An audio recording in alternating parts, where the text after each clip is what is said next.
All right, everyone. What's hibbity happening? I'm stealing a quote from T-Bone over there, cousin Tony. I'm Rob, sports card therapist. You are tuned into, if you're watching the YouTube, the Sports Card Therapist YouTube channel, but this is actually going to be a Wolfpack episode, and this is Wolfpack episode 19, Wolfpack episode 19. And this is a special episode because we have some Wolfpack members with us. However, we also have the newest member who's going to be dropping a brand new podcast on the Wolfpack Network. So however we want to go around the room, Ken, we can start with you, Tony, then Dave. Sure.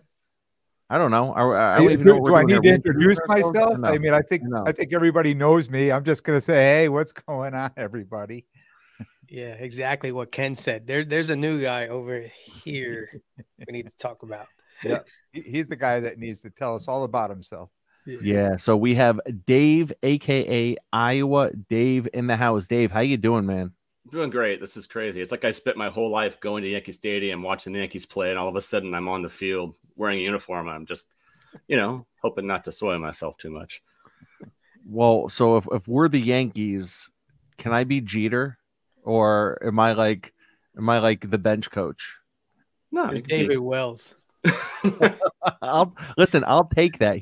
David Wells threw a perfect game. Okay, and they carried him off the field drunk. By the way. I know he was. He was drunk for sure. Yeah. Well, Dave, listen, man, it's awesome to have you on, and we're really here to talk to you and to talk about the new podcast that is going to be airing on the Wolfpack Network this Friday. Is episode 1 is going to be dropping. So, but before we even get into that, talk to me about your website that you created. I believe it was probably in the last few months, right? It's hobbycontent.com. Right, hobbycontent.com. And I was just trying to think of some other way to get involved. And my strength is in long form. My strength and my background is in interviewing and in writing. And I was trying to think of something I could bring to the hobby that wasn't as prevalent as I thought that it should be. And this way I get to talk to people. And you ever been also like late at night, you're sort of in bed, you can't sleep, you try not to like wake whoever's next to you, right? But if you just hit your thumb just like twitches at the wrong time, all of a sudden Instagram is playing sound. You're like, oh God, I'm sorry. Well, with these Q&As that I do and with the things that I write, you can scroll, you can be up late, you cannot bother whoever's there, right? And so it was a way to play to my strengths and to kind of give back a little bit. The hobby just can't be buy, sell all the time. I mean, you could be, I suppose, and then you'd be, so it'd be like this bottomless pit. You could never fill it. And so I was just trying to find this other way to be fulfilled and to not base all my happiness on acquisition and selling and everything else. And so by going back to my roots, I used to be in media. I get to meet some pretty cool people and bring something to the hobby, I hope. Nice. I know when I made your website for something I said, I was like, ooh, look at that. I forget what the heck it was, but I was like, it was interesting because I like the way, you kind of recap stuff. So yeah, that was like a little benchmark for me. I was like, ooh, look at that. I made the Iowa Dave website. So yeah, I felt the same way, when I was on there, and it was kind of cool because with mine, it was, what you wrote about on there was an interview I did with somebody, and I made a statement, and it kind of went past, and then you came back, and when I read I said, wow, somebody got it right. Like somebody picked that up, and I just thought that was great because when you're podcasting, you have no idea. It's not like at the end, you can go out and ask all the other people around you, like, oh, did you get this? Did you get that? Because first of all, you have no idea who's listening, and second of all, not such a small percentage of people ever give a feedback, right? So you really don't know what people get and what they don't get. Right. Or if you do get feedback, it's negative. And so you don't know how much of it is genuine, how much of it is rational or irrational. And I remember that moment, right? You said something that was came from your heart and something that you believed. And I thought, oh, let's acknowledge that. I have a really long commute for my job. Spend about 2.5 to 3 hours every day in the car. And then that doesn't even count, driving the kids around and whatever else. And so the hobby podcast, like really got me through. And it was just, I don't know, it felt like a nice way of sort of giving back. And Yeah. I tried really hard. When I started putting on Instagram, like the links to who has podcasts each day, I thought to myself, am I just trying to like ride someone else's coattails, or am I just trying to get likes? And I thought, if that's what I'm doing I need to not do it. But that's not why. I wouldn't work very hard to not let that be what I hope is not the perception of it. It was just a way of saying, this content is out there. Some of you might like it. Give it a click. And at a 3-hour commute every day, you're listening to all that content, right? It's not like you've already listened to it probably before you even put it out there, or plan on listening to it with that many hours behind the windshield. Yeah. And Craig, your Wolfpack member, Craig, asked me once in a message, do I listen to everything? And the answer is no. I mean, I can't possibly get to everything. But I listen to a lot. And it's helped really inform my hobby journey to help educate me, to figure out what is going on in this universe of ours. Yeah. And I love how you're talking about being involved in the hobby, trying to figure out a way to enjoy the hobby, because you're right. I think, and I myself get caught up with buy, not the NSYNC song, sell, and how can I enjoy the hobby in a different way? And definitely consuming content, without a doubt. And I think that's why content is so kind of like relevant with a lot of collectors, because it helps them enjoy different aspects of the hobby as well, and kind of takes it to, I'm not going to say in like a higher level, but it takes it to a different level kind of thing. But for you to say, you know what, I think even though I'm not necessarily putting out content, I want to continue to promote the content and be involved in the hobby space somehow. I think that's awesome. You're almost like creating a new lane that didn't exist before by doing that, right? And really, and it came to my attention because I started getting tagged in your post as like, hey, new episode today, bye. And then, there'd be anywhere from 3 to 5, podcasts. Now it's up to like 10 because you keep on adding more and more, which is awesome. But it definitely felt like a new lane, because I'm like, who is this Iowa Dave guy? That's awesome that he's, promoting these podcasts. Yeah. And it's all about connection too, right? This idea of you're not alone. And yet the pandemic separated everyone, but even still, it's, the more digital we go, the less chances we have to get together, and we get separated the older that we get. This is a way to bring new people into other people's lives, for me to connect with other people as well. And it's just been such an enjoyable trip so far. Yeah. At what point? Go ahead. Oh, I was going to say, this is amazing when you listen to it, that you find out, the more you listen to content, you find out that there's so many other people out there just like you, right? So all of a sudden you start listening, you're like, yes, this guy gets it, like all of a sudden, like, if we were neighbors, we would be best friends, right? With some of this, these podcasts, this content I consume, I feel that way. Yeah. 100%. Totally agree. Yeah. At what point do you run out of stuff to listen to during the week?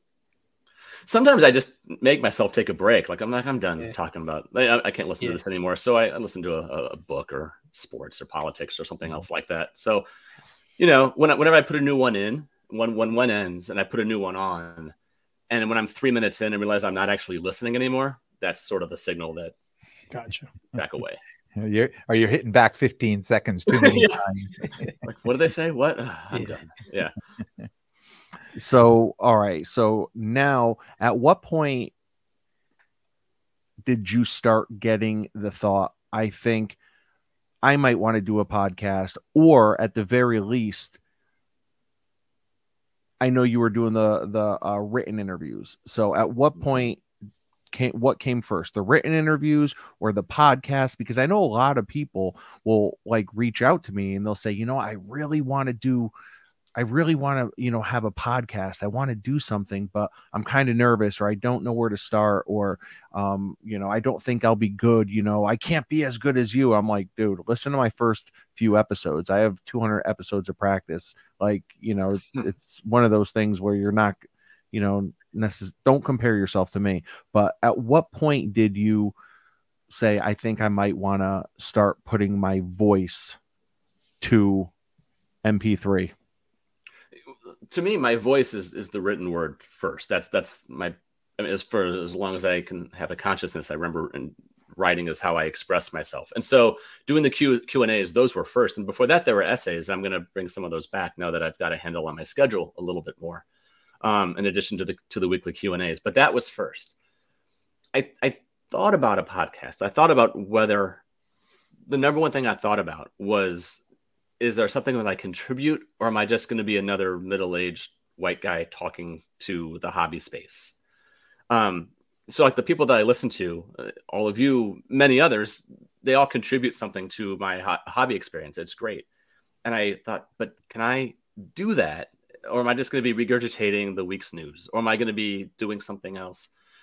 And so, you know, Rob, you and I had a conversation through messages and talking about it, but I thought, and I said then, I need a not an angle, because that sounds like it's disingenuous, right? But I need to think, what can I bring that maybe others don't want to, or can't, or haven't yet.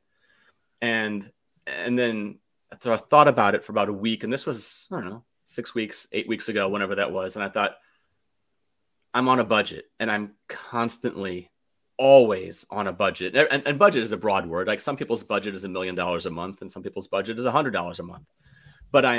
But every move that I make in this hobby, it is, there are these ideas in the back of my head of, is this the right thing? My pulse starts to race, right? When I'm making a purchase for $50. Got a few kids, full-time job, career. I'm happy with it, you know, but could that money be going elsewhere? And I thought, there's no way that I'm the only one who has this very physical, visceral reaction to the hobby. You know, I got a refund on an eBay purchase a couple of months ago, and all of a sudden there's this free money.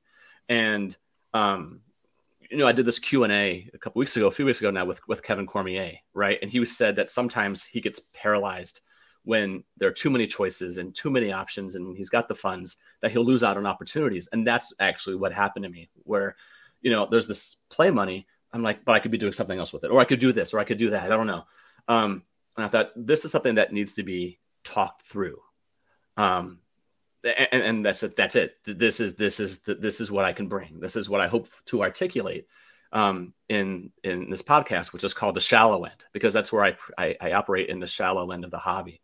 It doesn't mean I don't have some cards that are, you know, that take some time to save up for, but it just means every decision has to be carefully thought out. And it's not a matter of just impulse all the time, but it's also a matter of practicality and how else could I be potentially spending this money. That's interesting that you bring that up, because I remember when I jumped back into the hobby, I felt, and I jumped back in during the pandemic when things are good, right? So people were buying these huge cards and they were flipping these huge cards, and I had a lot, you know, Rob was kind of mentoring me through that time and saying, no, just, you know, keep you know, leveling up, keep going up to a bigger card. And there was a point where, you know, I would like, keep spending money. I wouldn't, because I didn't feel like I had enough knowledge, right, of really what I was doing, and I didn't feel that comfortable. So I kind of set limits on everything. You know, I made my own budget. You know, I set my own limits because I was afraid to go up. When I look back now, I say, now knowing what I know now, I throw my hands up and say, gee, I could have made so much money. Like if I would have taken this and bought all that, you know, hindsight is 2020, but I get what you're saying too, is like when you're starting in anything, right, you want to like take baby steps, right? You want to get as much knowledge as you can and feel comfortable doing it. 100%. And baby steps is exactly it. And I think any of us could look back when we first got into the hobby or got back into the hobby. And my story is like everyone else's. Collected as a kid, came back, you know, a few years ago, type of a thing. And I came back in when I went home to my dad's place in St. Louis, which is where I'm from, and just basically cleaned out all the cards out of one side of my closet. He's like, give me the space back. It's been 25 years. Give me the space. And so I graded about 12 cards, sold some, recycled a bunch of junk wax, but then really fell in love with some of the new stuff. And all of a sudden I was the world's biggest Darius Garland fan and Tyler Hero fan and Juan Soto fan and every other athlete who was big back in 2020. Right. But yeah, but the cards I was spending were $12, $18, $25. I mean, man, I wish I had that back, but that's part of the learning though. Right, Ken? I mean, I don't think I would be where I am now, which is relatively happy with my collection, if I didn't make some of those mistakes or just have some of those lessons when I was, a few years ago. Yeah.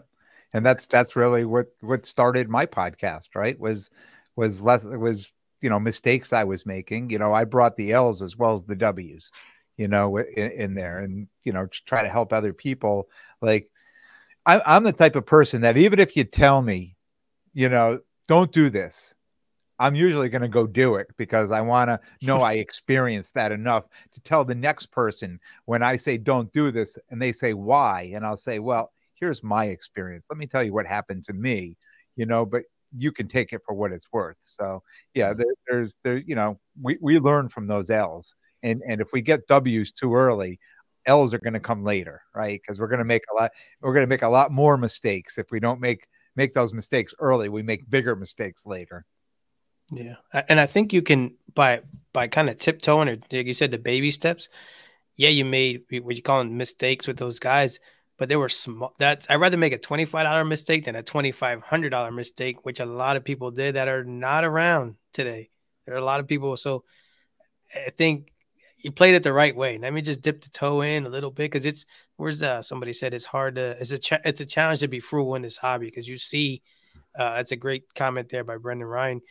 You see guys on Instagram or whatever at shows with cards that are, I'm never going to touch that. And all of a sudden, the next thing you know, you're stretching yourself way too far.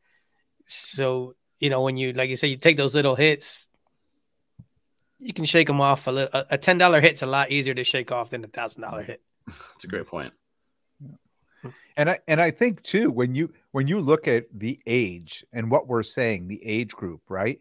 Because I go to a lot of shows and I'll see these 20, 21, 22-year-old, maybe even 18, 19-year-old kids come around and they open their case up, and I'm looking and there's like 40, 50, $60,000 worth of cards in their Zion case. And I think to myself, well, here's probably people that have no family, no overhead, I mean, I'm speculating this, right? But, when life gets in the way, when you're married and you get kids, you can't be I mean, some people do, but most people can't be investing all that money into the cards when, it needs to go to other things at home. Yeah. Listen, those kids that roll around with those big cases and stuff like that, maybe it sounds rude. Just stay away, man. I'm like, I got to worry about my mortgage. I got a construction thing going on right now. I don't want to look at all that stuff. Just keep it moving, man. Just go stay over there in the corner. Leave me be with the old broke dudes. Well, and I think the hobby is a good representation of life in terms of, the steep cost it could be to try to keep up with the Joneses. And that's actually a topic I have coming up in the upcoming weeks is trying to stay away from keeping up with the Joneses, because it's such a mentality of, looking at your neighbor, seeing what your neighbor has and thinking like, well, that's the standard. I need to reach that standard. And yeah, in this hobby, it's not great, and especially with, the ongoing declining prices, which for me, I just welcome it so much. I've definitely lost big money on a couple of my bigger cards, but I don't even care about that, because I would much rather have it this way, where I feel like I'm buying stuff that is, just a little bit more in my price range now, and it's more stuff that I want to buy rather than I feel myself settling for. You know what I mean? Like I don't want to have to buy an inexpensive card just to scratch that itch. I want to be able to buy an inexpensive card because it's something I really want. And I think for me, that's something that's a lane I've really been coasting down for the last 6 months or so. Nice. Yeah, I've gone now almost 2 weeks without buying a card, just because now it's almost like I feel like I'm in like cruise control. And it's not about like, I don't know. And when you look, I mean, a lot of my stuff is I see my hobby stuff is online. And when you see the same 3, 4, 5 cards, it does nothing. So I'm just like just riding by. I'm on my 3-hour ride. It's just on the internet. I'm looking by. It's the same card the one guy had yesterday. That's now the other guy has, and the other guy has. And I don't know. I think once you find your lane, you just kind of keep it cool. And yeah, I'm with you on that, man. Yeah.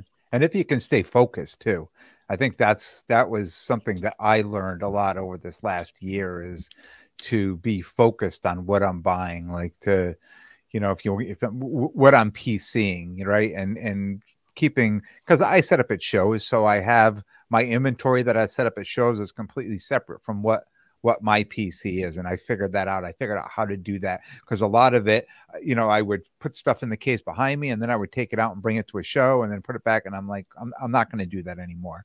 I'm going to keep that inventory separate from this inventory. So when I'm buying for myself, right, I'm very focused on who I'm buying, what I'm buying. And I think that's important too when you're collecting. Yeah. I still think the dopamine hit, or not dopamine, what do you call it? What the thing when you get like the hit, like the dopamine? Yeah, it's dopamine. Yeah. Oh, I mean, it's real, right? Yeah. It's real, and until you open the package, and then it's on to the next, and that again, that's part of it as well. And it's just like Tony, like you were saying, it's practice and it's perspective, and it doesn't mean that any of us are perfect, right? I could I could log off this here in half an hour or so, and then immediately fall back into like, ooh, look at this one, and then buy it now. But yeah, I do think that the longer that you're in it, the more patient you become, hopefully. Yeah. And let's get to some of these comments real quick, because we are on YouTube Live, so we have comments rolling in. A Collector's Dream Orlando says, hello, everyone. Brendan Ryan says, good evening, gentlemen. Nelson Nieves says, Dios mío, the Wolfpack. Ripping and Flipping Cards says, howdy, y'all. Nelson says, I'm hoping to get to the National and meet you at your trade night. I think we all are too. Ziggy No is in the house. He says, great insights. Sports cards are like fire. You can tell people it's hot and it can burn you, but we still need to touch the fire. Brendan Ryan in the house says, it's a challenge to be frugal in this hobby. Orlando said, I'm hoping to meet everyone at National as well. Ziggy says, that's the challenge. The hobby provides a method to pay as you play. That's very good point. James Lumen says, I hope I didn't miss much. I was putting the little to sleep. Congrats on starting up your podcast, Dave. Thanks, James. Yeah, absolutely. And it looks like Ziggy has a new alias called the Mothman. The Mothman is real, like a moth to the fire. The Loud Collector says, I finally caught you guys live. Let's go. And the Loud Collector says, comparison is the thief of joy. Also, Brendan Ryan says, it's definitely interesting. Higher cognitive strata this hobby attracts. And Orlando says, focus and patience is important in collecting. Mookie says, what's happening, Wolfpack? Mookie Chilson in the house. And Orlando says, Mookie, that was a great Jackie Robinson pickup. So, Dave, I know toward the beginning of this conversation, you had mentioned junk wax, right? And I know that the cousins have kind of coined the phrase nostalgia wax, and I've actually borrowed that phrase a few times on my podcast, nostalgia wax. So when you're talking about swimming in the shallow end, right? Where does junk wax, if at all, fit into that kind of discussion? It's huge, right? And Tony and Oz, it is nostalgia, but I'm older now, and so I don't just want to have an 85 Topps Dwight Gooden. I had that before, right? And I sold it for like $350, right? I thought I was going to retire on it when I had it back in 85, but now I like to have the junk wax. I like to have the nostalgia wax, but I like to have it in a higher grade. It sort of represents having grown up, higher standards. Plus, it's just nicer to look at, in my opinion. So it doesn't dominate my hobby, but it has a real place in it. A couple of weeks ago, I got an 83 traded Topps Darryl Strawberry rookie, right? Ooh. And here's a guy who's not in the Hall of Fame. He won't be in the Hall of Fame. His reputation was kind of a guy who squandered a bit, even though he also had some success as well. But man, when that card came, right, it's one that I always wanted when I was younger and just couldn't really afford. But now I've got it, and it's centered. The corners are sharp, and it's just a gorgeous card. It's that Mets sort of bright blue of the early 80s. The 83 Topps is one of my favorite top sets of the decade, and it just looks amazing. So when I do get those, I keep those in a row of my case because it's, you know, and then sometimes I'm just feeling a certain way. Like I just, you know, thinking about an old friend or some movie comes on that I thought, oh, I saw that when I was a kid. That's where I'm going to go that night, right? I'm going to go to that row of high-end junk wax and just remember and just think, yeah, there it is. So there it is. Pop a million. Is that someone's phone number or the pop count? But great looking cards. No, that's awesome, man. That's awesome. And you know, so shout out to Dustin, Sports Card Dad. I can remember him and I, you know, had a couple conversations on some pods, and he had talked about his love for junk wax as well. Like a lot of us. Listen, if you are anywhere between the age of, you know, what, maybe 36 and 55, chances are you love junk wax too, and it just hits you in the feels. So Dustin was talking about how, you know, like with such high pop counts, and even if the pop counts aren't massive through PSA, we all know that there were millions printed anyway. So kind of like, regardless of pop counts, we all know there's millions of them out there. But what he was talking about was trying to find the differentiator in those, like what can make a card from junk wax stand out a little bit. And like you talked about, Dave, high grade, right? Like a PSA 10, maybe a BGS 9.5, you know, something like that. PSA 9. Usually go for a really well centered 9, because even at that level, the 10s just aren't. I can put the money someplace else, right? I can get 3 or 4 or 5 PSA 9s of cards that I want, as opposed to 110. Yeah, absolutely. So yeah, he was talking about liking, like, and this is going high. This is probably going more mid end than low end, but he was talking about trying to get, you know, certain cards with an in-person on-card auto, and have it graded 1010, a PSA 1010. Those cards have probably got to be like your strawberry right there. If that was a PSA 1010, that would probably be a couple grand, I would imagine. Yeah, the 84 Fleer Puckett update autographed is going to go even beyond that. Yep, if you're in the hall.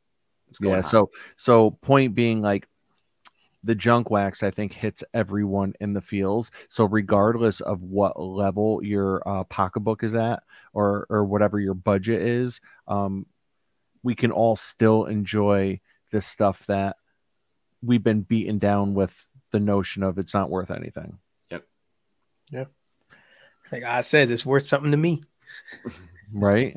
Yeah. I mean, so, all right. So Dave, do you have any cards, any recent mail days, anything that you would like to show off? Because I know we all brought some stuff. So what do you have? I do. I've got one. I came today, and it is the aforementioned PSA 9 grade that I just talked about. It is a. I'm just going to show it. It is a 1990 Leaf Frank Thomas rookie PSA 9, and if you've seen these cards, you know that they're very rarely centered, and if they are, they usually get the 10. I didn't really want to pay for the 10. Finally found a 9 for like 35, 40 bucks, and actually ended up selling another card for 30 bucks just because I didn't want to, you know, I didn't really need the card, but at the same time, I didn't want to absorb that little hit because I didn't need it. So here it is. I'll hold it back. Hopefully the light, you know, works. There we go. So yeah. That's iconic, that card. It is. You know, there's that 90 Topps one where he's kind of kneeling, and there's the version where his name isn't there. That's when he was still wearing the Auburn jersey on that card. Yeah, and I think it's kind of a dull shot, right? But this one, Frank is a hitter, right? Oh yeah. Frank Thomas is a hitter. And I put a card on my Instagram last week or 2 weeks ago of Mark McGuire, and I bought it because I thought it was really funny, because it was a picture of him catching a pop-up. And I was just dying to know, like, what is the photographer thinking, saying, okay, here's one of the sluggers of his generation, and let's get him catching a pop-up. Right? That's what I think of when I think of that 1990 Topps Frank Thomas rookie. It's Frank Thomas, but it's not Frank Thomas, right? The Leaf card is the Frank Thomas. So I added it. I opened it up. I showed one of my kids. They were unimpressed. I looked at it again. I loved it. And that's one that I'm just going to pull out from time to time. That's the kind of thing that really keeps me going for sure. And I do collect, you know, I collect a lot of baseball, mostly some basketball. And that baseball range, you know, I will go into vintage. I will go into ultra modern. But when I just sort of do want to get that fix and I don't want to break the bank and I do want to scratch the nostalgia itch, it's going to be nostalgia wax. Yeah, absolutely. What do you guys bring? Looks like Tony's calling an audible on the play because he's searching for some other. Yeah, no, it's funny. Dave says that because no, it's not even. It's just when you said about Frank Thomas like that. Like I have a Donovan McNabb card and he's handing the ball off, and I'm like, really, man? Like that's such a great point. I get, yeah, you know, of all things. I mean, this should either be here you go, Rob, throwing up. Or, you know, throwing the ball on the ground or something like that, but really handing off. That's where you guys came up with. That's almost like that Brett Favre. I think it's a 91 Upper Deck card where he's sitting on the bench drinking like a cup of Gatorade. It's like, dude, this is Brett Favre, probably the biggest gunslinger in NFL history. Like no one slang the ball like Brett Favre. Yeah, he's sitting on the bench with his headset on. it's the Bo Jackson Topps rookie. He's sitting on the bench looking over his shoulder, right? Like, yeah. But that I love that super rookie, that Bo Jackson super rookie. Love it, love it. Good call there, Mookie, with Von Hayes. Oh, Von Hayes. Sorry. So. All right. It's now my mission in life to get that card. The Von Hayes? The Von Hayes PSA 10. Oh, man. All right. So who wants to go next? Oh, I'll go. And mine come with a story. They all come with stories, right? So I picked up these cards, you know, back in the 90s, you know, it's Martin. They were all hockey. I did all hockey. Martin Brodeur, rookie, right? Jaromir Jagr, rookie. And these cards were, you know, to me, they were everything when I got them. They were, you know, I watched hockey and they were graded, right? So I put these cards away for years, but I had a curio cabinet with all kinds of other things I've collected over the years. So I had these cards in there and people would come over and they'd look and they'd be like, oh, is that Jaromir Jagr? I'm like, that's his rookie, right? Because in my mind, it was worth $1 million, right? And when I came back into the hobby, you know, a few years ago, I mean, these were the first cards I went, you know, when I figured out how to look cards up on eBay, like get prices and comps and all that stuff. And I pulled the comps up. I'm like, what the hell? They're like, you're saying this is worth negative $2. I have to pay someone. I couldn't even fill my gas tank if I sold this card. Wow, that's tough. I guess I go. So mine is, this is actually thanks to Sean, Victory Investments.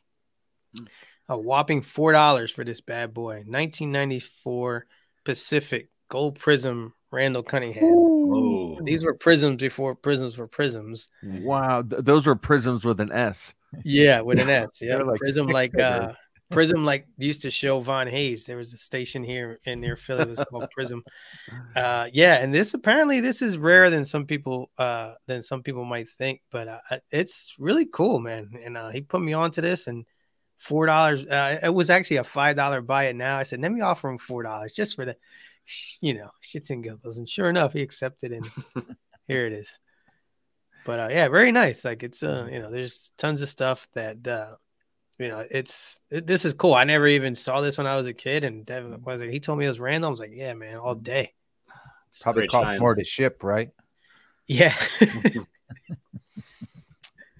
So I will, if someone has to buy it now for $5, but they have a make an offer, you better believe I am going to always offer $4. That's exactly what it was. But listen, it's only because I love the art of the negotiation, and I think that plays such an intricate part of why people are so enamored with the hobby. Like cards, yes, sports, yes, we all know that, but I think that little part of the and it's not for everyone. If it don't apply, let it fly, because there are some people who get really anxious when it comes to the negotiation, to the point where they would probably have a much different looking PC if they just opened their mouth and tried to make a deal sometimes. But some people don't. But I know for me, I love the negotiation. Yeah. And I only did that as a goof because I saw like a buddy of ours, he sells cards on Facebook for $1. They offer him 75 cents. He puts 50 cents, they offer him 30 cents. I'm that like, I wouldn't, that, yeah. Oh, dude, it's the craziest thing you ever see, but he deals with it all the time. And I'm like, don't you get tired of that? He's like, no, because sometimes he goes, I do the same thing.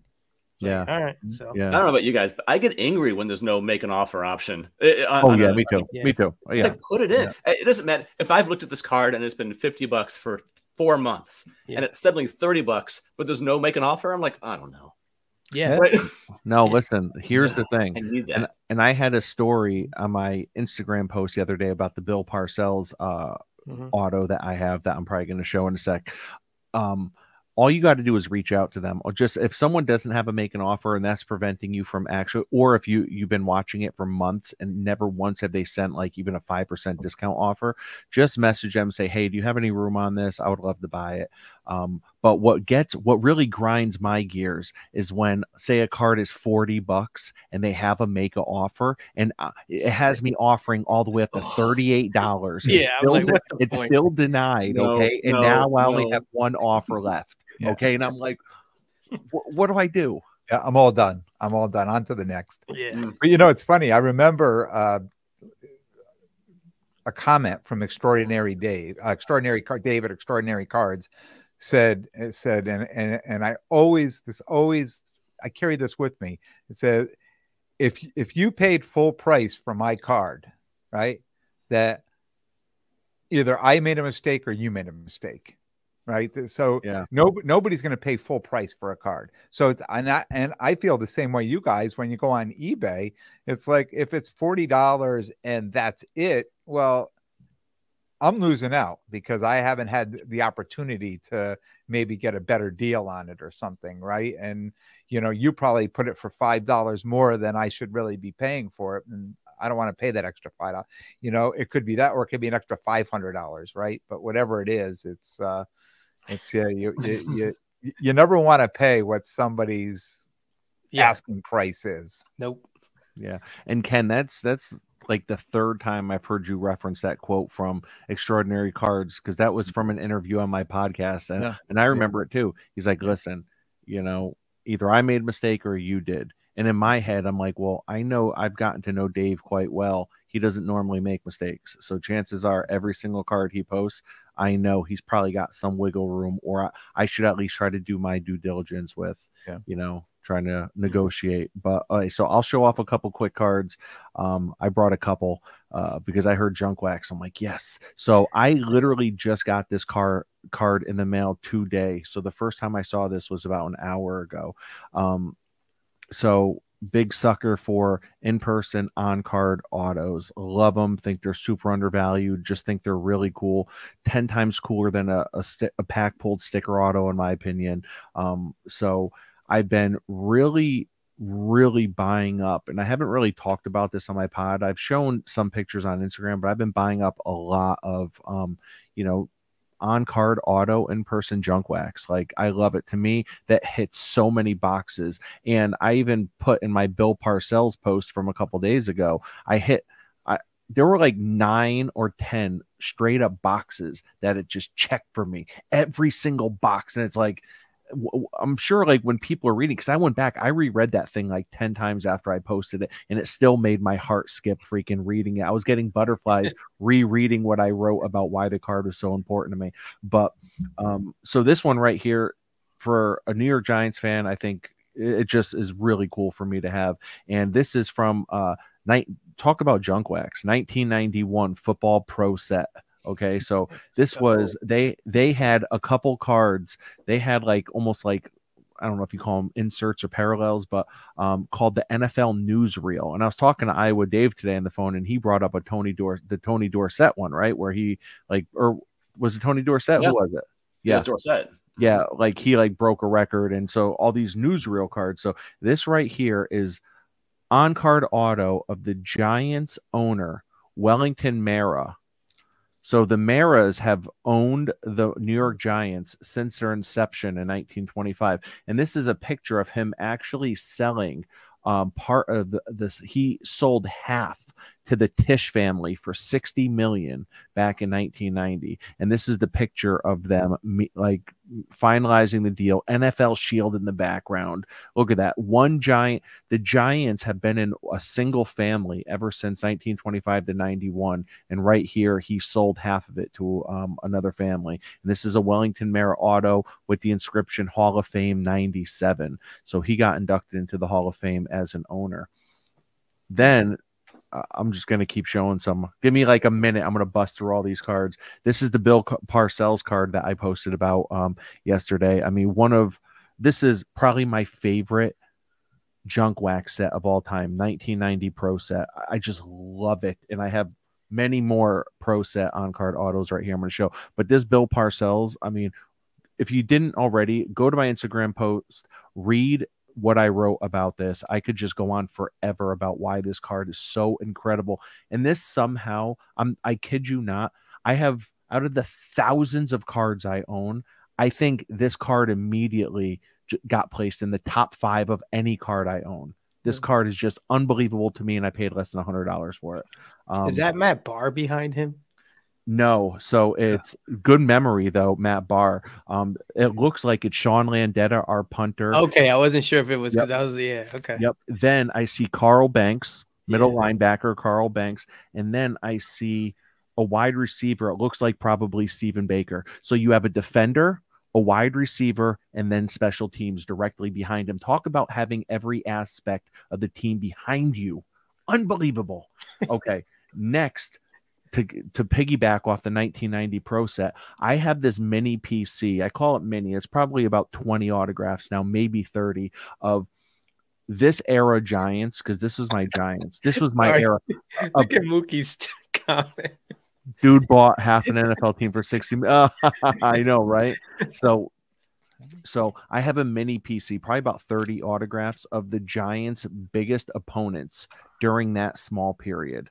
Their biggest opponent. So for me, the two most iconic opponents that the Giants had in like 89 to 91 were the San Francisco 49ers and the Buffalo Bills because of the Super Bowl. So I have a George Seifert on-card auto, 49ers coach from 1990 Pro set. Dude, I think this was like $15. So then moving on, I just have a crap ton of junk wax on-card auto Phil Simms. That's 89 Pro set. Here is Score Top Gun Phil Simms. Look at this. 90 Pro set, my year right there. Boom. 91 Pro set, Phil Simms. Then going on to the rivals, I have Joe Montana. This is a Prism, though. This is a new Prism on-card auto. Then I have 1990 Pro set on-card auto, the illustration of him MVP. And then looking behind me, I have probably about 20 to 30 Buffalo Bills on-card auto, Thurman Thomas, Jim Kelly, Marv Levy, Andre Reed, all these players because they were just so iconic in being an opponent to the Giants during that time. Yeah. Mookie said you need the Scott Norwood auto for sure. Listen, so have you guys ever seen the Scott Norwood jersey where the name on the back is going off the right shoulder?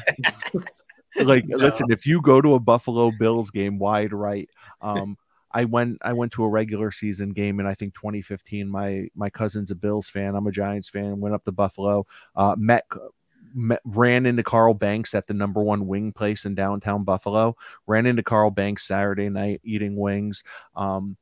And yeah, went to the game and they're savages. Those guys throwing each other through tables. Dude, it was a flea market. I'm not kidding. It was a flea market surrounding the entire stadium. There must have been like 200 tables set up selling nothing but NFL gear. It was so cool. Wow. Tougher beat, Scott Norwood or Ray Finkel? I mean, it's got to be Norwood, right? Because it was real. You're saying who had it rougher? Yeah. I don't know, though, dude. Like, Ray Finkel ended up getting beat up by Ace Ventura. I mean, that's, Scott Norwood wasn't mocked by a dolphin. Yeah, I mean, True. Very, very good point. Very good point. The Loud Collector says Mark Kelso and the oversized helmet, baby. Yeah, Mark Kelso, if you guys remember, he had a pretty long neck. You guys remember Merlin Hanks from the 49ers? Yeah. Him with that long Hawkeyes. neck. He had that dance that he would do Yeah. because of his neck. So Mark Kelso had the huge head and a big neck too. So Kelso is reminded, but Merlin Hanks was in a different league as far as his neck though.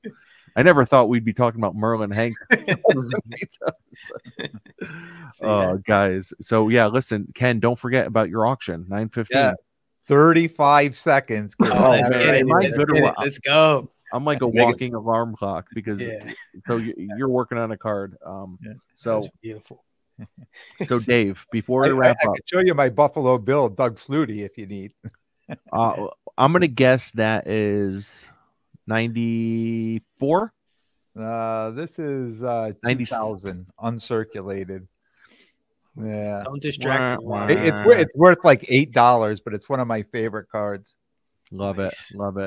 So Dave, we're going on 50 minutes now. Before we wrap up, any final thoughts, anything that you want to say, maybe just about your podcast in general, anything you want listeners to know, any closing thoughts?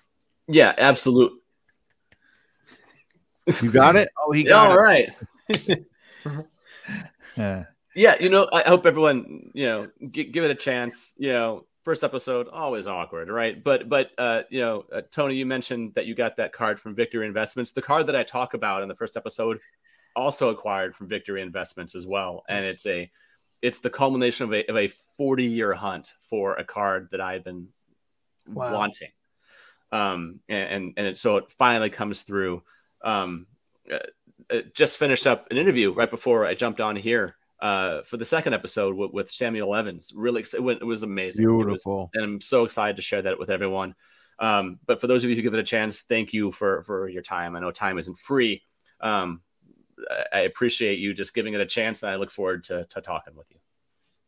Nice. Beautiful. Ken, Tony, any closing thoughts? No, other than dude, it's gonna be fun, man. The more hobby content, the better. Like I said, sometimes I run out. I've trimmed down a lot. It's very few and far between. I've gotten now back to my audio books. So I listen to it by Thursday-ish. It's kind of wrapping up, and then Friday a little bit. But it's nice to have that. Nice to have something new to listen to. Thank you, Collector's Dream. I'll take that. Congratulations, but it was Ken who won the auction. So we're just here to cheer him on. Yeah, but Dave, looking forward to it, and I love getting the point of view from other people. When we all talk about, we could all be in the room and we could all see the same thing, but we all have a different point of view and different thought about what happened or how it happened. And, I've read a lot of your stuff. So, and I really like the way you look at things, and I'm really excited to start listening to the podcast. Thanks, Ken. It's a great point there, Ken. We can, the four of us here have all different shows. Ken comes at it now from a dealer's perspective. Rob's doing his thing, and Oz and I would just kind of, just keep accumulating cards.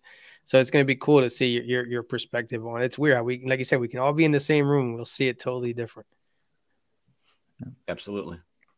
Yeah.